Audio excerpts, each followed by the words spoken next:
Welcome to Still Moment Studio. My name is Paula. Today I'm going to be working on this cabin. I've got it all sketched out. I've left my sketch very detailed, and then I'm going to add some watercolor on top of it. First, lemon yellow on the sun-drenched side of the cabin, and then as we move into the foreground, it's going to be cadmium yellow. So I have that push and pull of a cool yellow leading up into a warm yellow in the front. And then some cobalt blue in the sky. For the trees, I just need some lights and darks, so I'm going to do a base color of green, and then I'll touch in, while it's still wet, some other shades to create some darks and lights. Then on the right hand side, I just need to create a layered feeling between them, that there's darks, there's lights, some are a little bit behind each other. Colors that I'm using are oxide of chromium mixed with either a little bit of lemon yellow or ultramarine blue to make it a little bit dark. For most watercolor, you'll work from light colors and then you'll move into medium, dark medium, and then into your deep colors as you finish out any details you are wanting. So for the grass, I'm using oxide of chromium and lemon yellow to create a base green. For the cabin, a base color of brown, and then I will build up layers of medium and a darker medium brown. The browns and yellows I'm using here are burnt sienna, burnt umber, yellow ochre, and a bit of black.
Then repeat that same process for the shed.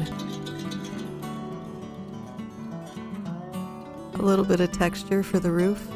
Then using that same method of working from light values, a base color, into your darker colors, I'm washing the fence with a light gray. And then I'm going to work over on the grass and lay down its base color of a basic green, a little bit splotchy with variations. And then this is a round brush, so I'm going to switch over to my dagger brush so I can create some long strands of grass.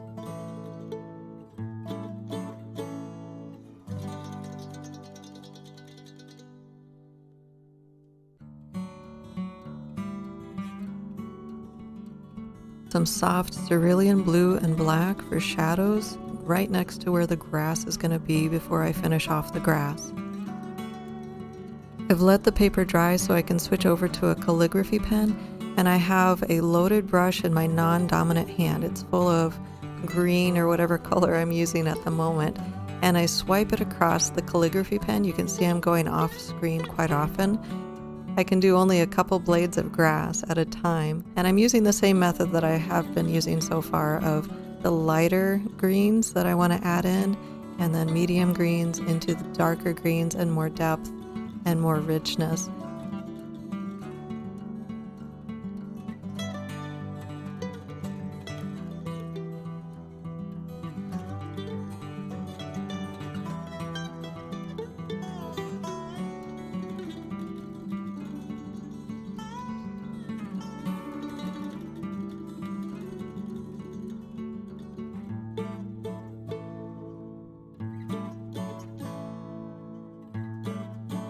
And here I'm using a bit of interpretation of seeds on the ends of some of these blades of grass and then softening with a paper towel.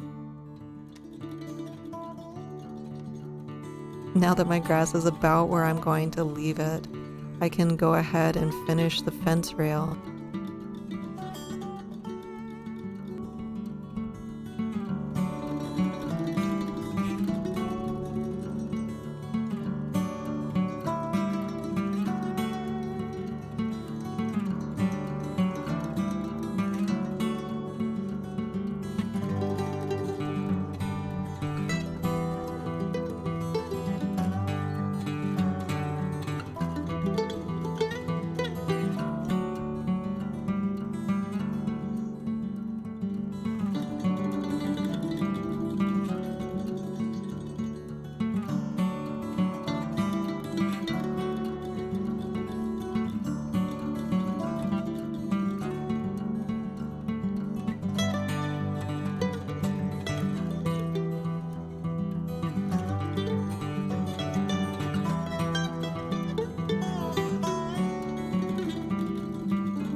Now to add just a little bit of that soft gray-black shadow in the grass, just here and there.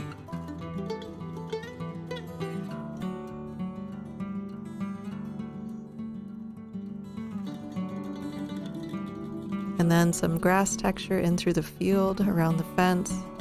Back in the distance there, the grass needs kind of a shadow along the fence in there.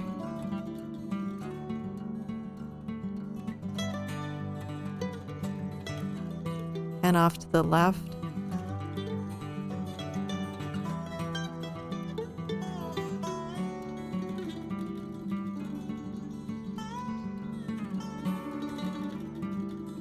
And then the rail fence needs to continue past the cabin and into the distance.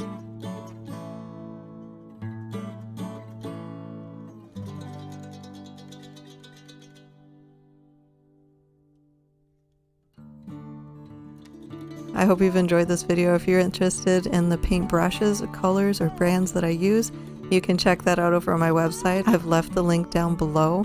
Otherwise, don't forget to hit the like button and subscribe, and we'll catch you next time. Thanks for watching.